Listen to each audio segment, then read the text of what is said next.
오늘 하나님 말씀은 고린도전서 9장 24절로 27절까지 이런 말씀을 통해서 하나님의 사랑이 이 증만에 옳았다라는 제목을 가지고 하나님 말씀을 전할합니다.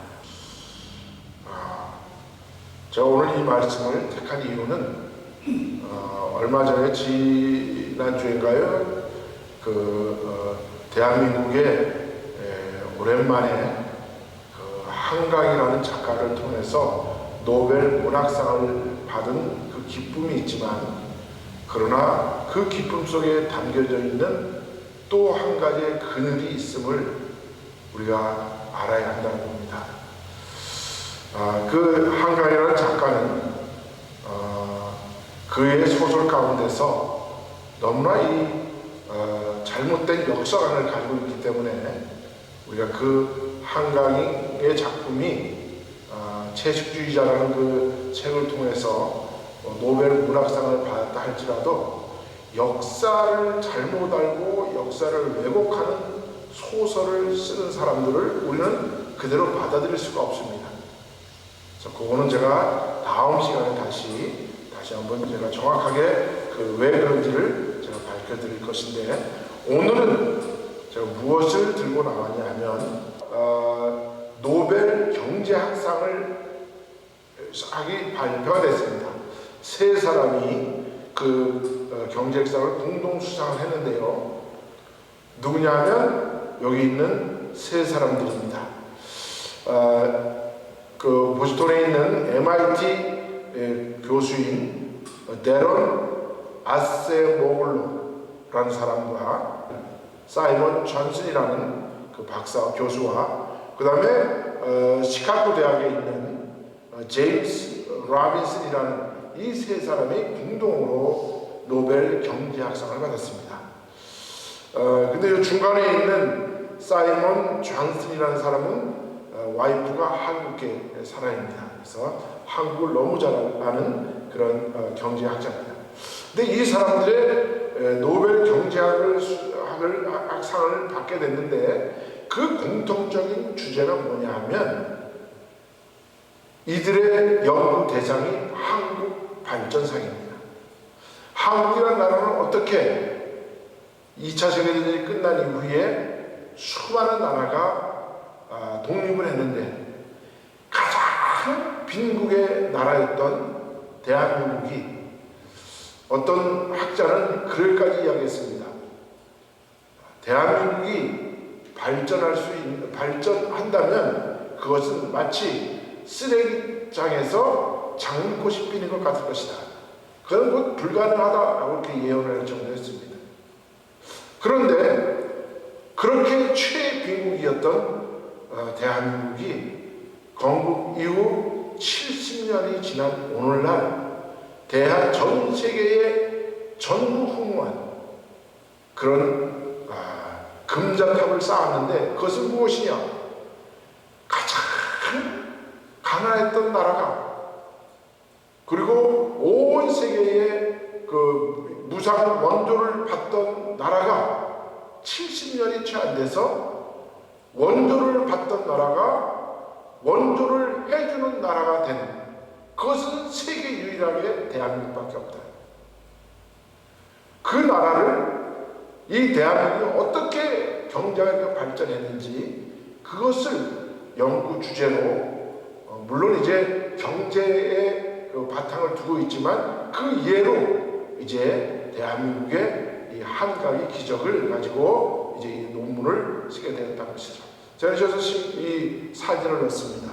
이것이 이제 우주 정거장에서 지구를 향해서 밤에 사진을 찍었을 때, 대한민국은 이렇게 완전히 불빛으로 밤이 환하게 밝혀지는 이런 모습인데, 똑같이 출발한 북한이라는 나라는 캄캄한 어둠 속에 불 하나 없는, 마치 바다가 통해 있는 것 같이, 이러한 극명한 대조가 대체 무엇으로부터 이루어진 거예요?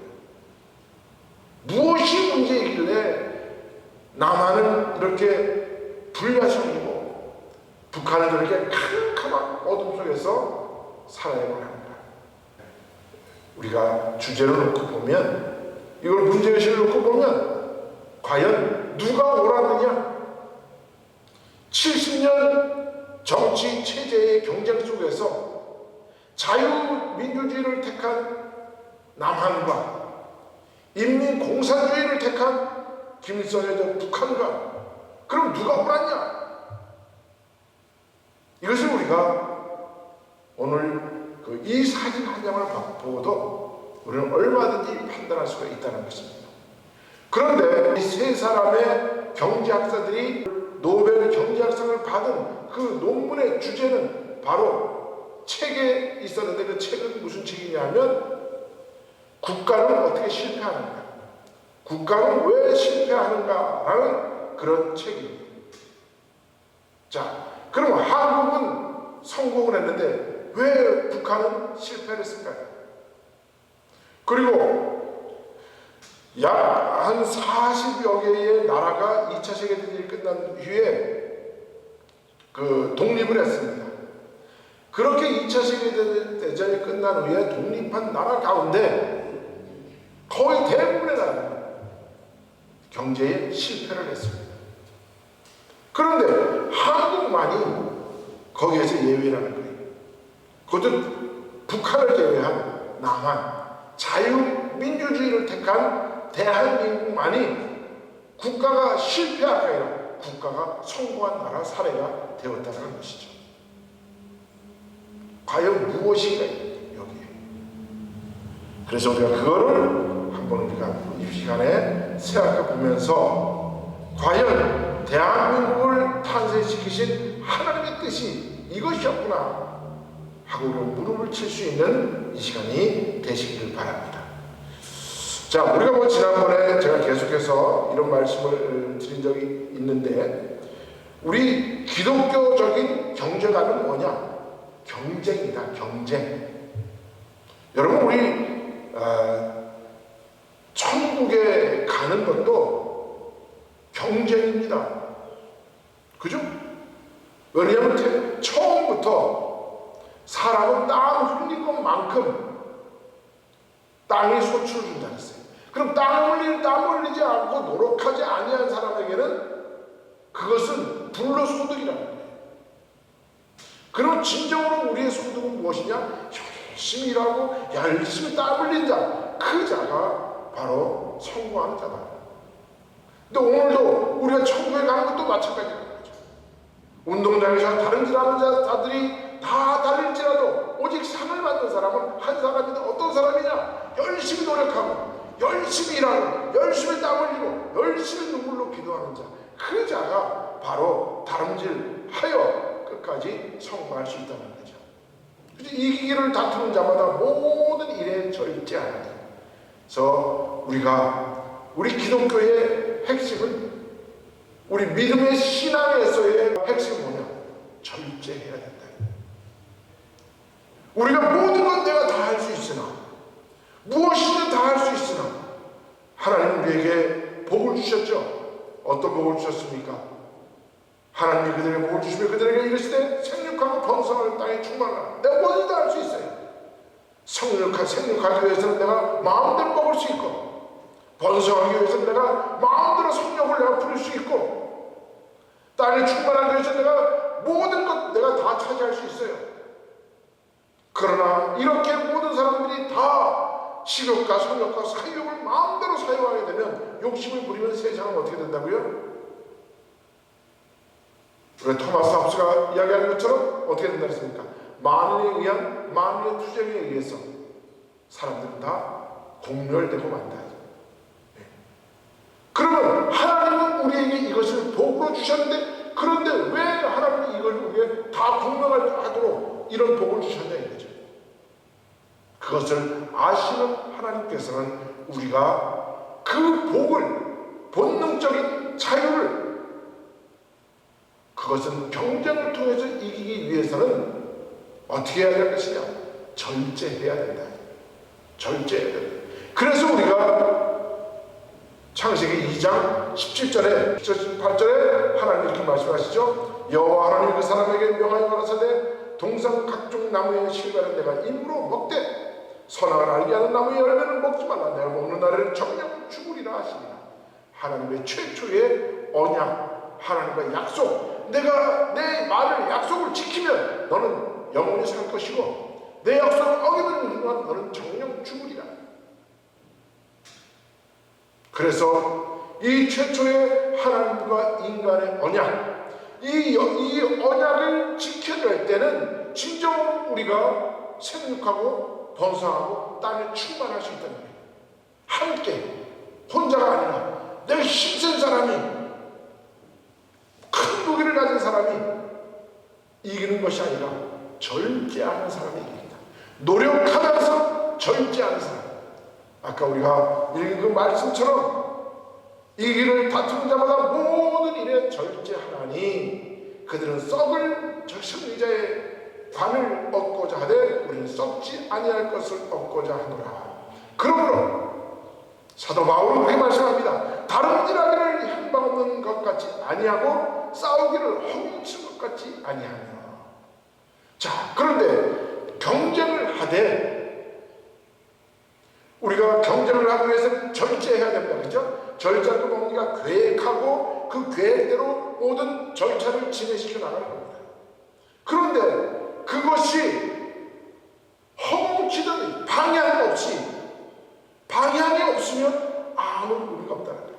여러분, 내가 아무리 좋은 차를 가지고 내가 아무리 페라리나 람보기니 같은 그런 좋은 차를 갖다 할지라도 이 차를 타고 내가 목적 없이 달리면 이 자동차는 언젠가 바다에 빠지게 돼 있어.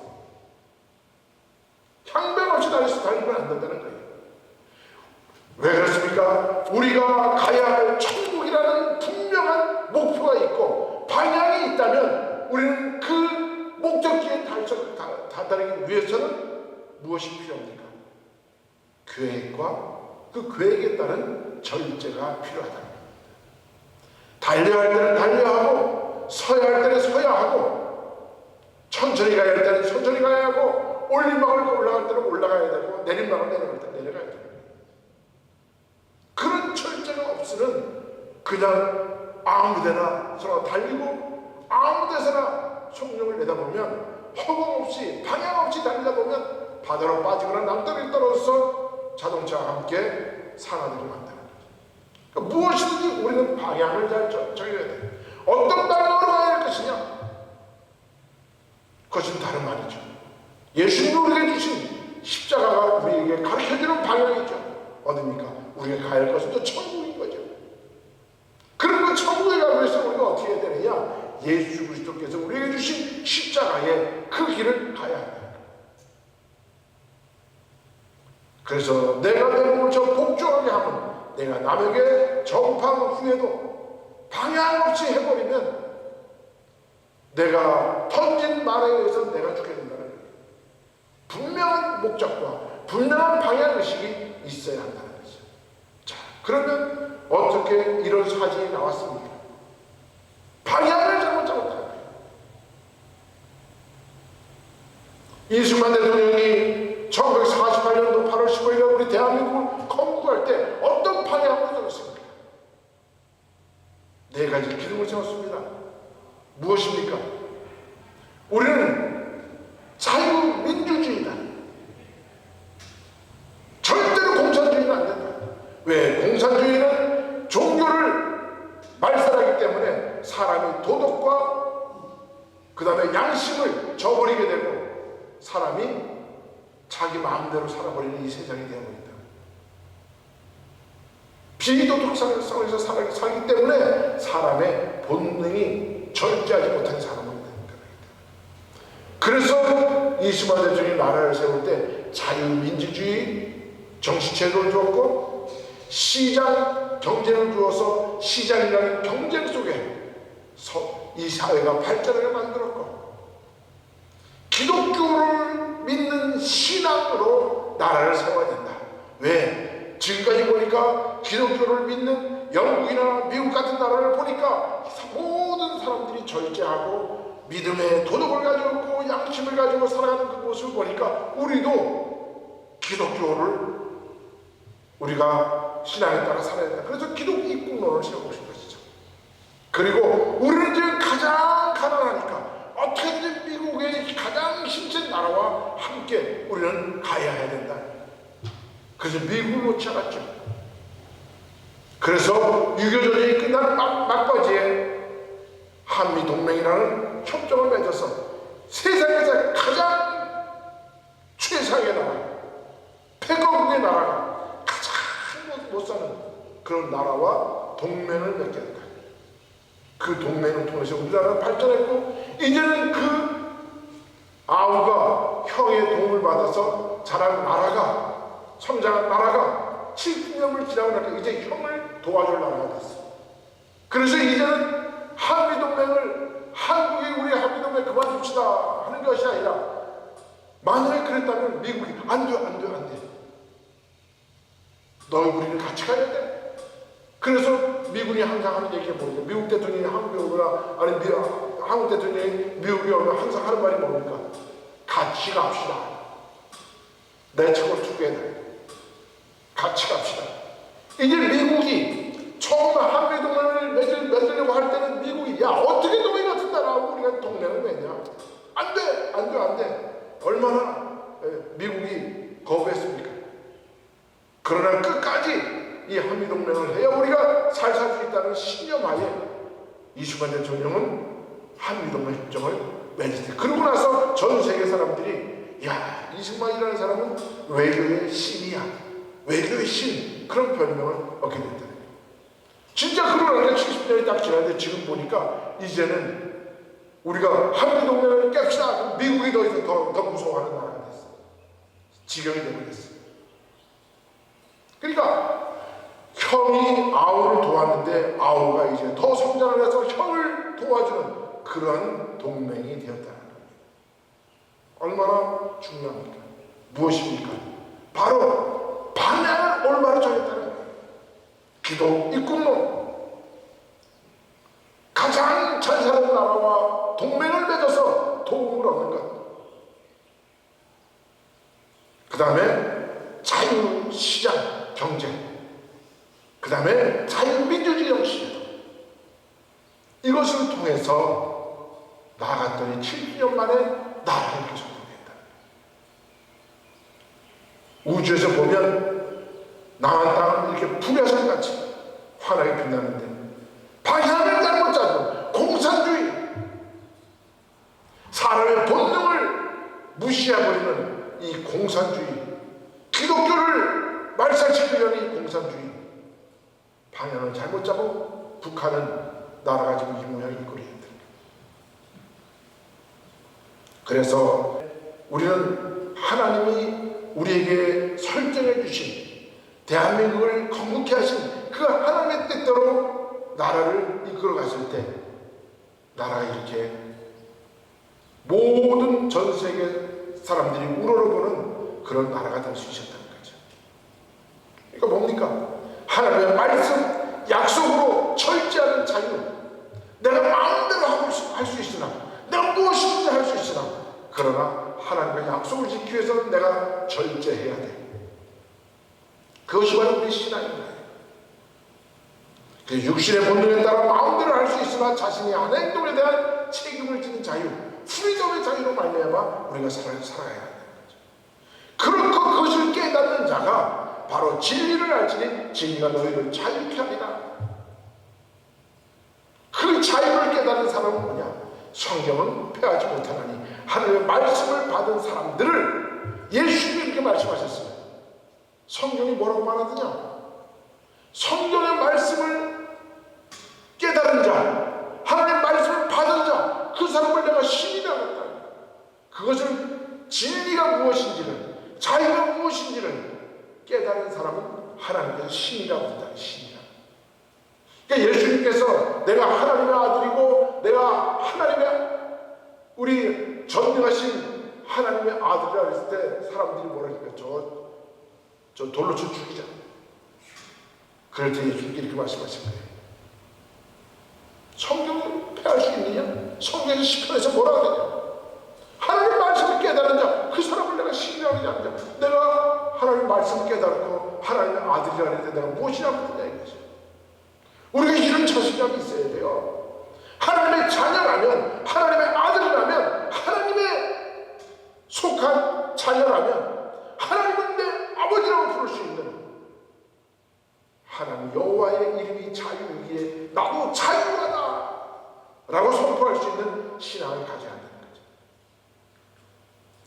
자, 그렇다면 우리의 경제가 이렇게 전 세계 10위권의 경제대국, 우리가 군사력으로는 세계 5위권의 나라, 전 세계 수출을 가장 많이 하는 나라의 6번째, 그런 나라가 됐는데, 그러면 이 대한민국 나라가 이렇게 될 수 있었던 것이 무엇 때문이냐? 바로 이 노벨 수상자들이 공동으로 집필한 이 책, 국가는 왜 실패하는가? 거기에서 그 이유를 찾았다는 거예요. 해답을 찾았다는 거예요. 무엇입니까? 무엇이 빈국과 부국의 차이를 만드는가? 무엇이 때문에 똑같은 나라가 동시에 만들어진 나라가 어떤 나라는 저렇게 부국이 되고 어떤 나라는 이렇게 최빈국이 되었는데 그 차이가 무엇인가?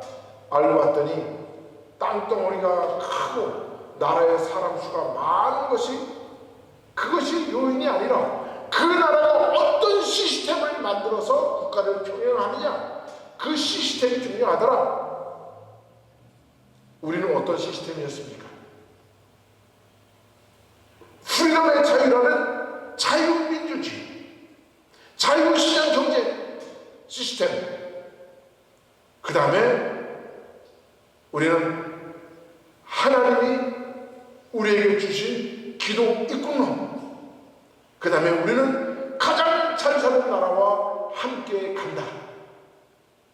그래서 미국과 함께 손잡은 그 4개의 기둥을 가지고 그 시스템이 오늘나라를 이렇게 발전시키더라 하는 결론을 이 책에서 낸 거예요. 영토가 넓거나 인구가 많아서 그리고 자원이 풍부해서 부자 나라가 된다? 아닙니다. 만약에 땅덩이에 그 자원이 많다면 저 아르헨티나 같은 나라, 저 브라질 같은 나라, 인구가 저 14억이 되는 저 인도, 인구가 18억이 되는 저 중국, 그런 나라들이 잘 사는 나라가 돼야 되는데 그런 나라들은 아직까지 우리나라 따라오려면 한참 따라와야 됩니다. 아니라는 거예요. 인구수가 그만큼 안 된다 할지라도 오히려 자원도 없고 먹고 살 것도 없고 뭐 팔 것도 없고, 그러면 어떻게 해야 될 것이냐 한번 보십시다. 그래서 아까 우리가 첫 번째 봤던 그 데런 아세글로라는 교수는 이렇게 얘기해요. 섬나라 영국이라는 나라는 유럽 대륙에서부터 좀 떨어져 있는 나라잖아요. 섬으로 있는 나라잖아요. 다른 나라에 비해서 땅덩어리 작아요. 그런데 그 영국이 해가 지지 않는 나라가 될 수 있는 이유가 무엇이냐? 그것은 다른 것이 아니라 명예혁명이 산업혁명을 낳았다. 명예혁명이라는 것은 1688년에 일어났던 명예혁명이라는 건 무엇입니까? 우리 개인에게 자유를 주고 인권이, 자유를, 개인에게 인권이 있고 이것을 선포하는 그 혁명이 명예혁명이었습니다. 그래서 개인주의가, 자유주의가 만발하게 되니까 그 개인이 가지고 있던 그 개인의 역량들이 발전되고 그것을 통해서 1800년대 중반에 영국이 산업혁명이 일어나고 그 산업혁명을 통해서 영국이라는 나라는 전 세계에 해가 지지 않는 나라를 만들 수 있었다는 겁니다. 인간이 평등하다는 자각, 그 자각 속에서 바로 이 명예혁명이 일어났고 그 명예혁명이 자유로운 노동시장을 만들어냈다라고 이렇게 해석합니다. 그 무엇입니까? 국가가 경제를 쥐어짜고 너는 이거를 얼마에 팔아라, 이거를 얼마에 하라, 너는 아파트 값을 어떻게 해라, 이런 게 아니라 각각 국민의 자유에게 자유시장의 경제를 맡겨놓는 거예요. 그러면 우리가 시장에서 가격은 어떻게 결정됩니까? 정부가 이거 이렇게 얼마에 팔아라, 쌀 한 감에 얼마에 팔아라 이렇게 정해준 것이 아니라 무엇입니까? 공급, 얼마나 많은 쌀을 공급하느냐, 그리고 살 사람이 얼마나 많으냐, 거기에 따라서 가격이 결정되잖아요. 그죠? 그럼 우리가 뭐 이거는 중학교 고등학교 때부터 말은 사회의 경제의 가장 기본이에요. 가격은 공급과, 그죠? 얼마나 많은 공급이 되고 얼마나 많은 살 사람이 있느냐, 거기에 따라서 자유롭게, 그래서 그렇게 결정된 가격을 우리는 보이지 않는 손이다라고 아담 스미스는 이야기한 거예요. 결국 우리가 그런 자유로움 속에서 누구의 간섭이 아니라 그 시스템 속에서 이루어지는 시장 경쟁, 그 속에서 사람들은 노동시장의 자유함이 일어나고, 그 노동시장의 동력은 바로 사람들을 귀족과 그 다음에 소장농들의 그 차이를 이제 벗어버리고 신분과 계급이 무너지면서 모든 사람들이 자유인으로 태어나서, 그래서 실력을 발휘하게 되는 것이, 그게 18세기, 19세기에 일어났던 유럽에서 일어났던 산업혁명의 그 해답이었다는 거예요. 그러니까 개인이 살아나야 돼요. 예. 개인이 살아나서 진정한 개인들이 자기가 개인의 그 자유함을 깨닫고 그들이 힘이 뭉쳤을 때 그 힘은 어마어마한 힘이 됩니다. 그러나 누구의 권력과 힘에 의해서 뭉쳐진 사람들은 오합지졸이에요. 바로 대한민국의 새마을운동이라는 것이 바로 그렇게 개인의 어떤 그 자유로움을 깨닫고 스스로 자급하고 자족하고 협동하면서 우리 대한민국을 이뤄냈잖아요. 그것이 바로 개인의 창의성과 실력을 국가가 이렇게 북돋아 주는 거예요. 그래서 신기술을 만들어낸 그 천재의 영감도 중요하지만 더 중요한 것은 무엇이냐? 각각의 개인들이 내가 해야 되겠다는 동의, 모티베이션, 그죠? 내가 공부를 해야지. 나는 기술이 있으니까 나는 기술 쪽으로 나가야지. 나는 악기를 해야지. 뭐 이러면서 자기가 무엇인가를 하려고 하는 모티베이션이 각 개인에게 일어나야 돼요. 그것이 바로 자유민주주의 속에서 일어난다는 거예요. 개인의 본능을 스스로 절제할 수 있는 그런 자유민주주의, 프리덤 속에서 일어난다는 거예요. 그래서 우리 대한민국을 한번 살펴보세요. 대한민국이 사람들이 그때 보릿고개를 넘기지 못할 때 박정희 대통령이 경제개발 5개년 계획을 만들어서 어떻게 했습니까? 우리도 한번 잘 살아보세요. 잘 살아보세요. 그죠? 그 말에 따라서 잘 살 수 있구나. 새마을운동을 하니까 정말 농토의 길이 넓어지고 길도 물도 더 이상 홍수도 안 나고 우리가 한번 잘해보자. 그런 동력이 각각 개인에게서 일어난다는 거예요. 그걸 갖다 유인이다. 예. 각각의 뭔가 일어날 수 있는 모티베이션을 주었을 때 잘 살아보세요. 우리가 하면 할 수 있다. 그때 정주영 회장이 모든 그 사원들에게 하는 말이 뭐예요? 임자, 아이고 회장님 그거 하면 안 됩니다. 아이고 이건 안 돼요. 그럴 때 정주영이 뭐라 했어요? 임자, 해봤어? 해보란 말이 일단 해보고. 예. 그것이 바로 오늘 현대 제국을 만들어낸 겁니다. 그것의 영동력에 대해서 우리 대한민국이 잘 살아가야 되는 거예요. 그래서 누구든지 잘 살아볼세 할 수 있다. 예. 이것이 우리 국민들 각자 마음속에서 이것이 유인이 된다는 거예요. 우리가 자녀를 키우는 것도 마찬가지잖아요. 그죠? 야 이거만 해라 안 해. 짜는 것이 아니라 아이들이 할 수 있도록, 야 너에게는 이런 게 탤런트가 있는 것 같아. 너 한번 그거 한번 해봐봐. 그렇게 자기 스스로를 개발할 수 있는 유인을 줘야 된다.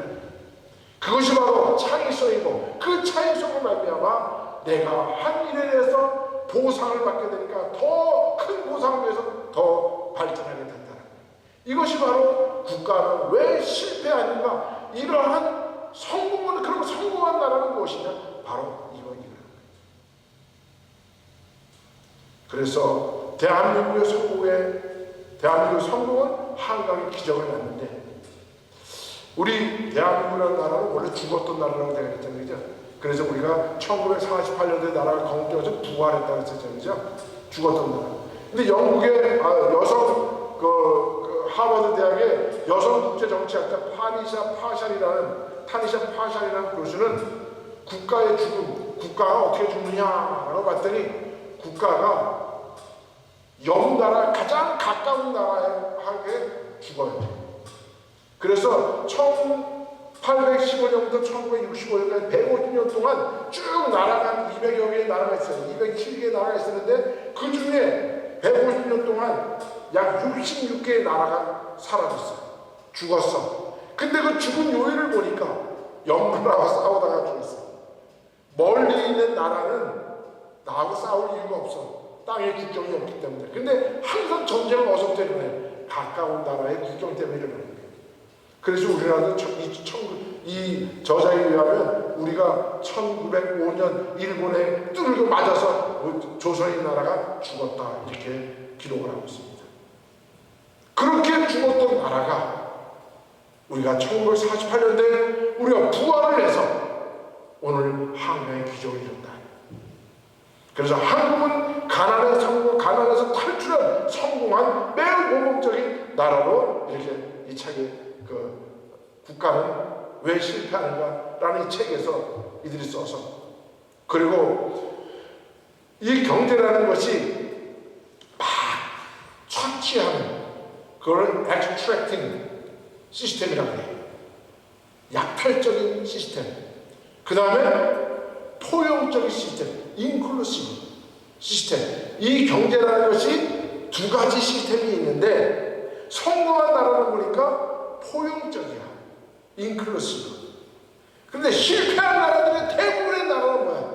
약탈적인 게. 우리가 조선이 왜 망했는지 아세요? 조선이 말기에 들었을 때 사람들이 막 열심히 일을 해가지고 농사를 지어놓잖아요. 그럼 탐관 우리들이 와가지고 농사를 다 뺏어가. 그러니까 그 다음부터는 사람들이 땅을 놀려먹을 지었죠? 일을 안 해요. 왜? 일을 뭐해? 땅 다 가지고 부자들 다 가지고. 지금 북한이 똑같아요. 북한에 있는 농민들이 농사를 안 짓는데 왜? 농사 지면 뭐래? 우리들이 와서 다 뺏어가는데. 그러니까 오히려 농사 짓는 사람은 먹을 게 없어. 뺏어가는 놈은 배가 부르는데. 그러니까 사람들이 일을 안 해요. 이런 약탈적 시스템으로 나가는 나라는 반드시 망하더라. 그래서 나라가 죽죠.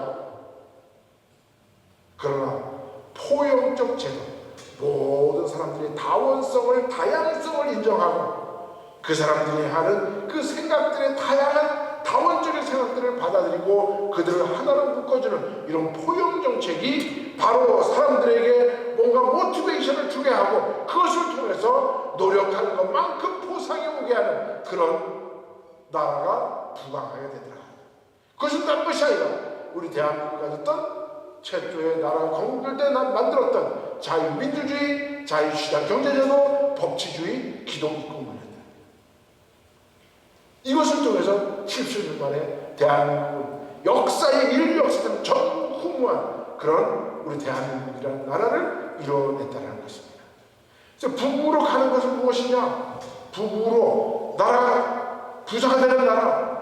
북한과 남한이 똑같은 나라가 1948년에 같이 나가는데 왜 남한은 잘 살게 되느냐?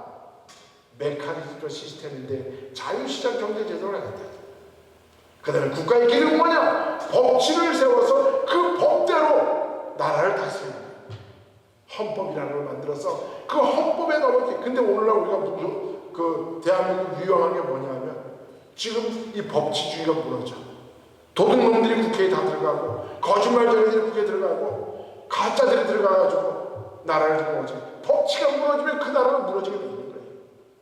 그래서 정신 바짝 차리고 우리가 헌법을 지켜나가고 법치를 지켜나가야 되는 거예요. 그래서 그 국가가 발전하는 데에 필요 조건은 뭐냐? 바로 자유민주주의고 충분 조건은 뭐냐?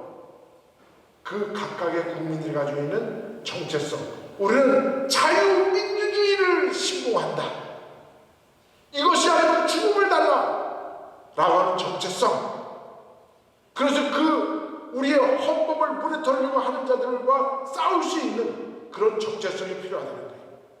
그리고 그런 사람들이 근면함을 가지고, 우리 근면하면 또 대한민국 국민들 따라올 사람이 없잖아요. 그죠? 저 할렘을 누가 와서 개발시켰어요? 예. 제가 미국에 처음 올 때만 해도 그때 그 대학로에 있는 거기 동순동에 거기에 그다음에 뭐 안전계고 뭔가 가지고 외국에 나간 사람들 가서 거기서 그 3일 동안 가가지고 거기서 교육받고 가야 돼요. 예. 그때 저한테 뭐라 그러냐면 거기는 그 강사가 내가 어디 간다면 내가 미국 간다 그랬더니 뉴욕으로 간다 그랬더니 뉴욕에 가면 조심하세요. 특히 할렘을 가면 큰일 나고 절대 가지 마세요. 농담을 그렇게 얘기했어요. 이렇게 콕 찔리면 20불, 조금 더 세려면 50불, 콕 찔리면 100불. 누가 옆에서 찔리면 그냥 무조건 돈 주고 도망가고 하는 거예요. 그런 척박했던, 정말 살벌했던 그 할렘에 들어가서 야채 가게를 하고 거기서 세탁소를 하고 거기서 생선 튀김을 팔아서 돈 번 사람들이 누구예요? 그거를 발전시킨 사람들, 우리 한국인이 근면성. 그것이 북으로 가는 게 충분 조건이야. 그래서 우리가 지금 조금 조심해야 될 것이 무엇이냐? 우리는 대한민국의 독립도, 수출 시장도, 안보도 우리 거의 다 미국이라는 힘을 빌려서 우리가 공짜로 얻어왔어요. 그죠? 그러니까 70년 지나니까 그 공짜가 너무 이제 공짜에 눈이 돌아가 버렸어. 그래서 이제 자유는 공짜가 아니다. 프리덤 이제 나 프리. 그래서 뭔가 쟁취해야 되고, 뭔가 노력해야 되고, 뭔가 땀 흘려야 되고, 뭔가 우리 열심히 기도해야 되는 그런 기독교 정신이 사라지면 자유민주주의도 깨져버린다. 그래서 우리가 지금 70년 만에 이런 나라를 만들었다. 그리고 대한민국의 발전을 통해서 발전상을 연구해서 노벨상을 받은 이런 나라가 좀 됐다는 거예요. 예. 그 연구 대상인데 우리 대한민국이 모든 경제학자들의 연구 대상이 된 거예요. 그것을 따른 것은 한 가지 기준이 무엇이냐? 결국은 대한민국은 자유민주주의, 시장경제, 법치주의, 그걸 통해서 기독교 입국론, 그것은 뭐예요? 창의성이에요. 창의성. 예. 그것이 나라를 만들었는데, 그 사람들의 또 한 가지 예를 이렇게 들었어요.